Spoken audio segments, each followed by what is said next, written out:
Princess Ella lived in a big, beautiful castle with shiny towers and colorful flags that danced in the wind. Everyone in the kingdom loved her.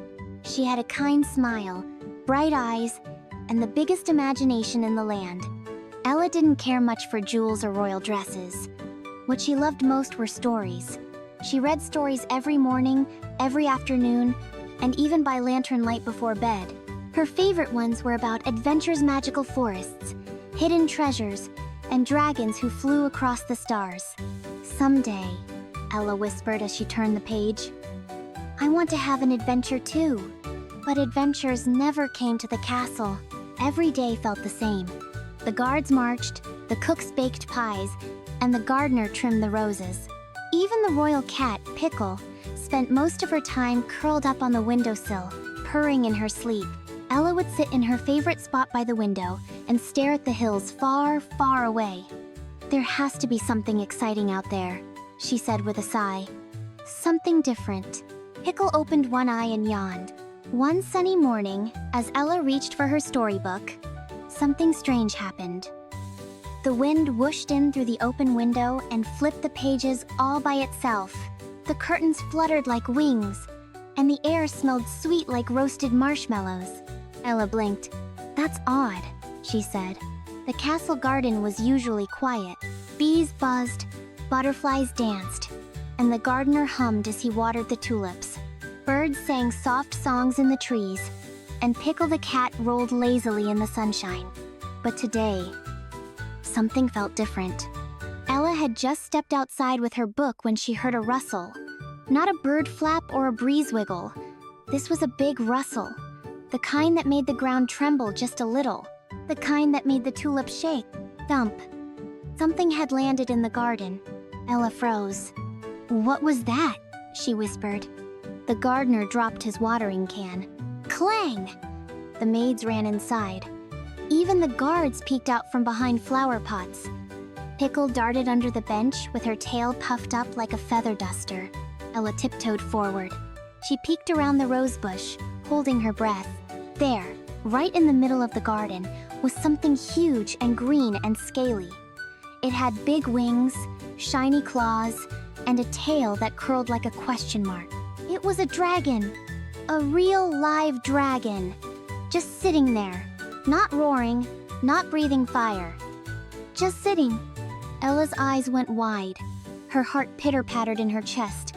But she didn't feel scared. She felt curious.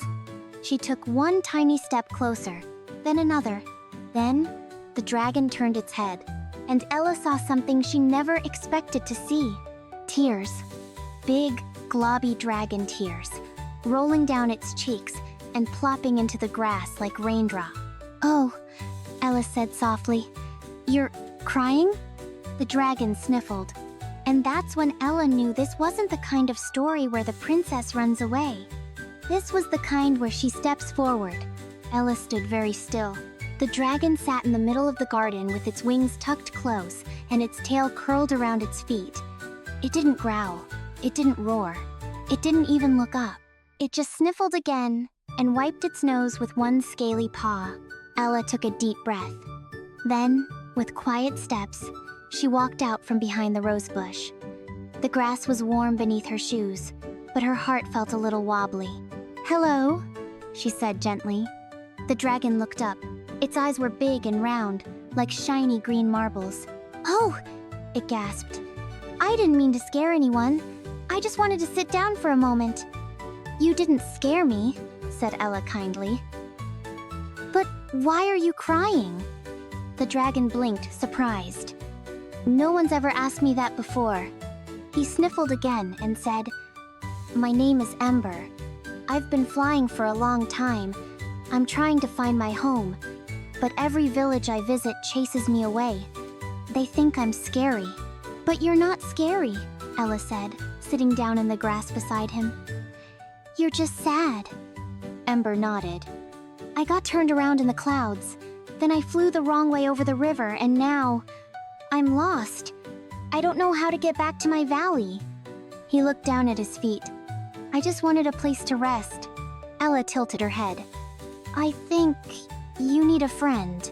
Ember's eyes sparkled just a little. "Do you think maybe you could help me?" Ella smiled. "Of course I will."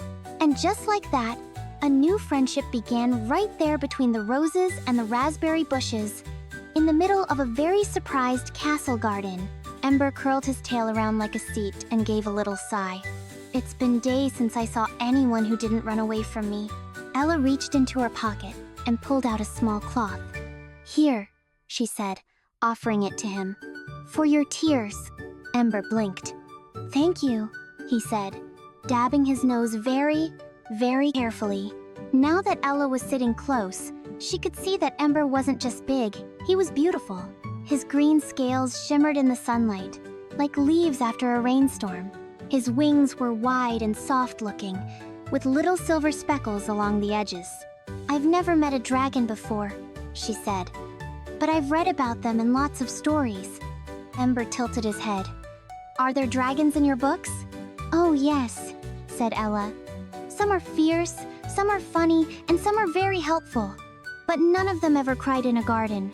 Ember chuckled. It was a low, rumbly sound, like a happy purr. "Well, I'm not like the dragons in books. I don't like scaring people. I like warm rocks, soft grass, and honeyberry pie." Ella giggled. "That's very specific." "I know," Ember said with a grin. "It's my favorite." Then he looked toward the hills. "My home is in a quiet valley, past the Silver River and the Whispering Woods. But I flew the wrong way when the wind got too strong, and now I don't know how to get back." Ella looked at him and felt something warm in her heart. "Then I'll help you find it," she said. "You will?" Ember's eyes lit up. "Yes," she nodded. "We'll follow the rivers and listen to the trees. We'll look for glowing flowers and soft hills and anything that smells like honeyberry pie." Ember's wings twitched with excitement. "Really?" Ella stood up and brushed the grass off her skirt. "Really. We'll leave tomorrow." "Together?" Ember asked. "Together," Ella smiled. And for the first time in a long, long while, Ember the dragon felt like he belonged. The next morning, Princess Ella was up before the sun. She packed a small bag with a slice of peach pie, a shiny compass, a soft scarf, and 2 blueberry muffins sewn for her, and 1 for Ember. She also brought along her favorite map, drawn with golden ink and tiny pictures of mountains, rivers, and trees with faces. Pickle the cat tried to climb inside the bag. "No, Pickle," Ella giggled, gently lifting her out. "You stay here and watch the castle." Out in the garden, Ember stretched his wings wide and yawned. "Are you sure we can do this?" he asked. Ella nodded. "We just need to follow the clues and be brave. And maybe eat the muffins soon," Ember said hopefully. Ella handed him one. Adventure fuel. They set off down the garden path, leaving behind the castle towers and cobblestone steps. The sky was clear and blue, and the wind was soft like a whisper. Birds chirped good luck from the trees. Even the roses seemed to wave as they passed. At the edge of the kingdom, they reached a wide, wiggly river. "This isn't the Silver River yet," Ella said, looking at her map. "But we're getting closer." Ember crouched down. "Hop on," he said. "Really?" Ella beamed. "Really?" Ember grinned. With a gentle leap, Ember glided over the river, and Ella held on tight, her hair flying behind her like a ribbon. On the other side, they landed softly in a meadow full of flowers that smelled like candy and lemons. "Let's keep going," said Ella, looking toward the tall trees ahead. Together, they walked into the woods, not knowing who or what they might meet next. But they both knew one thing for sure. This was the beginning of a real adventure. The trees in the whistling woods were tall and twisty, with leaves that shimmered like tiny green bells. When the wind blew, the branches made soft music woo-wee-woo like a forest full of flutes. Ella and Ember stepped carefully between mushrooms and mossy roots. Sunlight danced between the trees, and the air smelled like peppermint and pine cones. "This place is magical," Ella whispered. "I think the trees are humming," Ember said, tilting his head. Maybe they're singing us a forest song. As they walked, they heard a tiny chatter, chatter, chatter from above. A fuzzy gray squirrel popped out from a hollow in a tree, wearing a little acorn cap on his head. "Well, hello there," he squeaked. "What brings a princess and a dragon into my woods?" "I'm Ella, and this is Ember," said the princess. "We're looking for Ember's home. It's a valley past the Silver River." Said the squirrel, tapping his chin. "That's a long way, but I know every branch and trail in these woods. I'm Squeaks the squirrel, fastest chatter in the forest." Squeaks did a little hop and landed on Ella's shoulder. "I can help you find the path, but I talk a lot when I'm nervous, or happy, or curious, or bored, or hungry," Ember chuckled. "We don't mind." And oh, did Squeaks talk? He talked about his favorite nuts, about a sleepy owl named Fern, and about the time he got stuck in a watering can. He talked so much, they forgot which way they were going. After walking in a big circle, twice, Ella stopped and laughed. "Squeaks, I think we're lost." Squeaks blinked. "Oh, acorns! I got us turned around." "It's okay," said Ella kindly. "We'll just try again." Ember flapped his wings and looked ahead. "I smell water that way." Together, the three friends followed the scent of water and the sound of singing leaves, hoping they'd find the path to the Silver River, and maybe even something more. After a long morning of walking and twisting through the forest, Ella, Ember, and Squeaks came to the top of a wide, grassy hill. From up there, they could see sparkling water in the distance, the Silver River. But just as they cheered, a loud bump stopped them in their tracks. A little white goat had popped out of a bush, then another goat, then three more. "Look out!" Squeaks squeaked. "It's Goat Hill!" Suddenly, a whole herd of goats came trotting down the slope. They wore tiny scarves and clunky boots and walked like they had somewhere very important to go. "Who dares to step on our hill?" said a brown goat with a twisty mustache. "We're just passing through," Ella said politely. The goat looked at Ember. "We don't see many dragons around here. Can you dance?" "Dance?" Ember blinked. "It's Dance O'Clock!" shouted another goat with a flower crown. "No one leaves Goat Hill without a spin." Before anyone could answer, music began to play twangy banjo music, coming from a goat playing a carrot like a violin. The goats began spinning, leaping, and kicking their hooves in the air. "Join us!" they called out. Ella laughed and twirled on the grass. "Come on, Ember." Ember looked nervous at first, but then he tried a little hop, then a spin, then a flap. Whump! He accidentally knocked over 3 dancing goats who rolled away giggling. "You've got talent, big guy," said the mustached goat. "A little wobbly, but full of heart." Squeaks danced in a circle so fast he got dizzy and fell over with a plop. After the final jig, the goats gave them a leafy snack and pointed to a narrow path. "That'll lead you to the Silver River," one said, winking. "Thank you," Ella said. "Come back any time for a spin," they called as the friends waved goodbye. As they walked away, Ella grinned. "That was the silliest stop yet."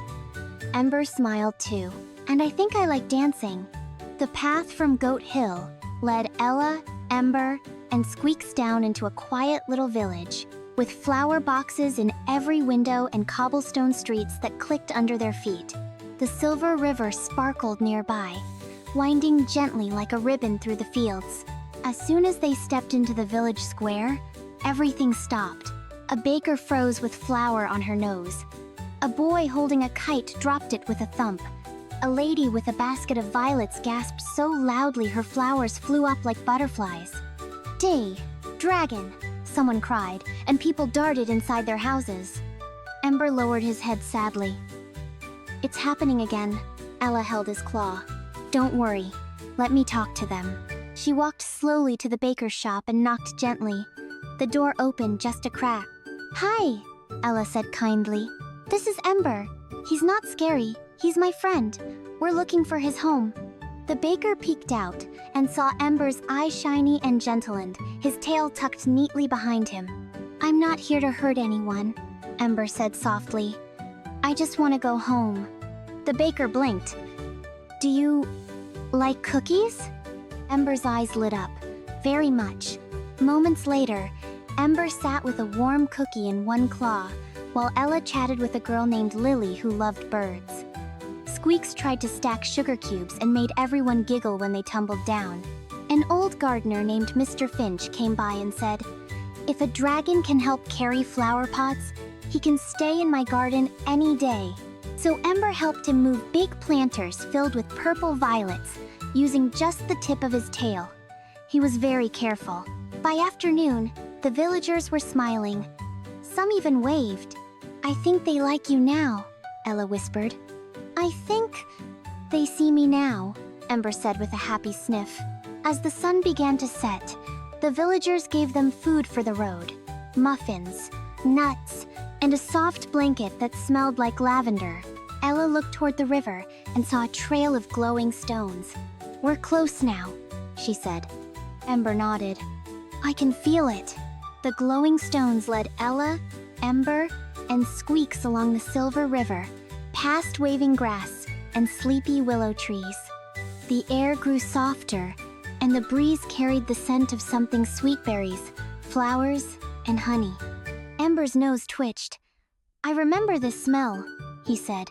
The path curved behind a tall hill, and at the bottom, hidden behind a curtain of sparkling mist, was a waterfall. Water rushed down over shiny rocks, singing a happy tune. Ella gasped. "It's beautiful." Squeaks tugged at her sleeve. "Look! There's a path behind the waterfall."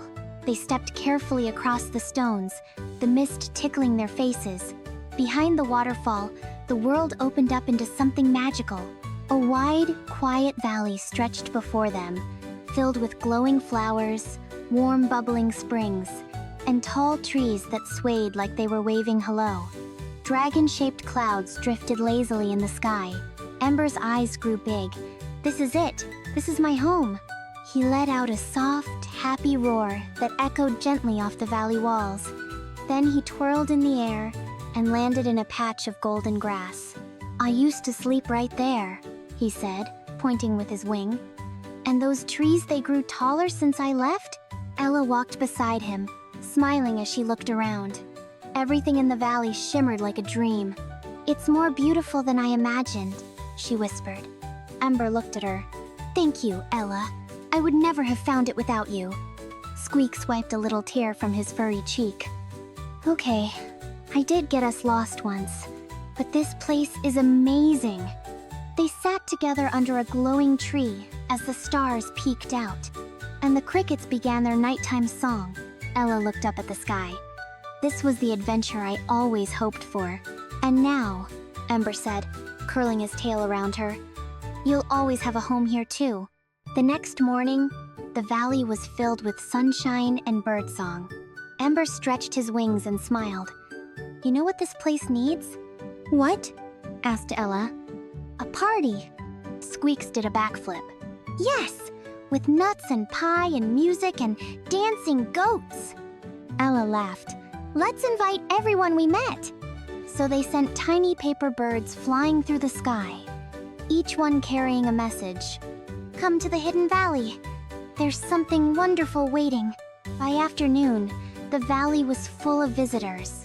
The dancing goats from Goat Hill arrived first, bouncing and spinning with flower crowns on their horns. The villagers came next, bringing baskets of muffins, cookies, and jams. Even Mr. Finch brought a cart full of violets to plant near the waterfall.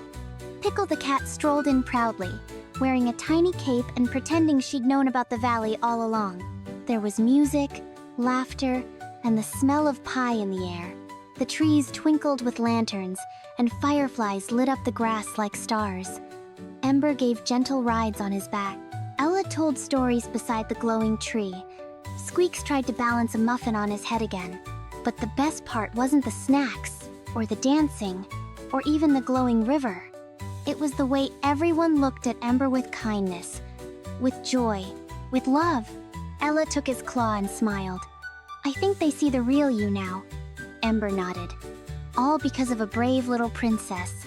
As the sun dipped behind the hills and the stars came out one by one, the valley glowed with friendship. And Ella? She had found her adventure. Not in a book, but in real life with a dragon, a squirrel, a garden full of laughter, and a best friend she'd never forget. The end.